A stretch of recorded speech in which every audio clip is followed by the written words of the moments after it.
Welcome to numerologist.com. My name is Vannessa and I'm from Beyond Your Sun Sign. This is your weekly tarot reading for August 30th to September 6th.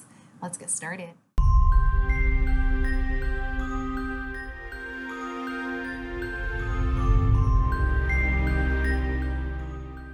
All right, so as always, you want to just loosen up completely. Take a deep breath in and exhale. Now think of a number between 1 and 3. 1, 2, or 3. All right, if you chose card number 1, regardless of which card you chose, like we are in our power this week. We have the Hierophant card.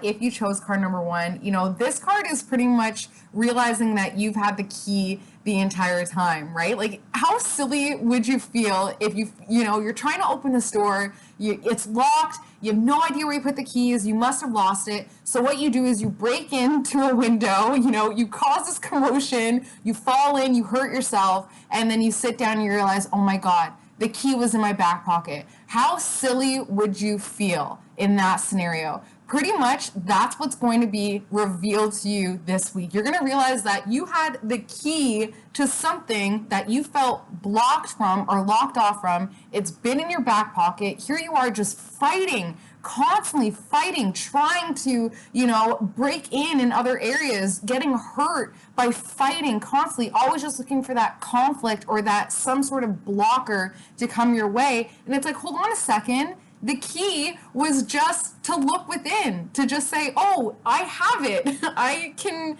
open the door at any time and free myself or let myself in. But here I am putting the door up and telling myself that I'm going to have to break in order to get through. So this week, be really, really meticulous about what your awareness is catching. And you're going to find that there is something that you have felt blocked from almost your entire life.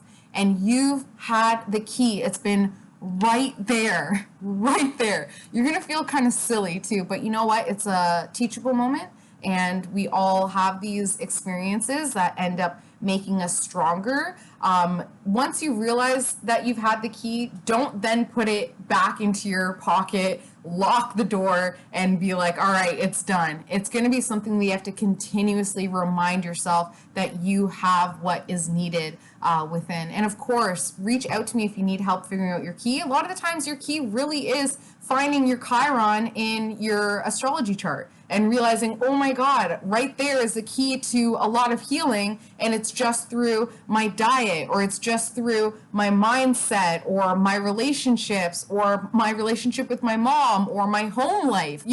Sometimes the simplest thing is just moving away from a train because feng shui is saying that it's causing chaos. All right, I'm getting off track, but if you need more help, please reach out. I'm happy to do that for you. If you chose card number 2, we have the Emperor card. So this is obviously bad bitch energy, pretty much saying that you're boss at home, and just translating that into your working and waking life, right? So the most empowered I feel is when my house is clean, my kids haven't, stressed me out too much, dishes are done, laundry's all done, and I even made the bed and had a really healthy meal. That's when I'm like, I'm killing it. Whereas other people, they're killing it when they get the promotion, when they've been recognized at work. There's always going to be that balance. But at the end of the day, the true power is coming from something at home within your home and family. So finding that power there, and then it's going to be really easy to spread that out into other areas of your life, as long as you can find the source of where you feel the most badass, the most boss bitch, right?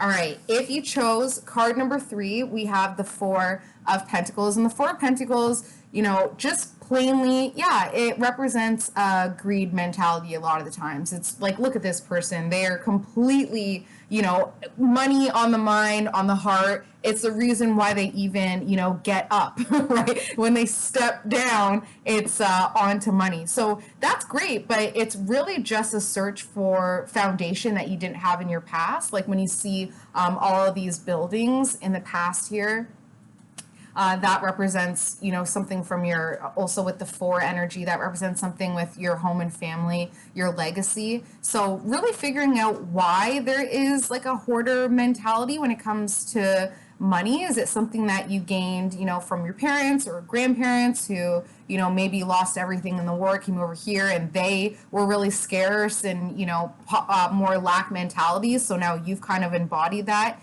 This isn't going to get you any further than you already are, right? Like at the end of the day, we need to put abundance out in order for it to flow back in. So the greed, you know, without having the stigma of the word greed, but the lack of being able to freely flow out abundance is actually causing more harm than good. And if you would just recognize that the reason why you're hoarding wealth or feeling like you need to save or stressed about debt is really just because you have a lack of foundation from your early childhood. So the best way to do that is to meditate on it. Go back to your younger self, give your inner child that love, that security, through positive affirmations or astral traveling into the past, and you know you're golden after that. All right, as always, if you need help, it's literally what I'm here for. Reach out to me. You can find me through my website, beyondyoursunsign.com, or I'm wildly active on Instagram at beyondyoursunsign. Love you guys so much. I will see you next week.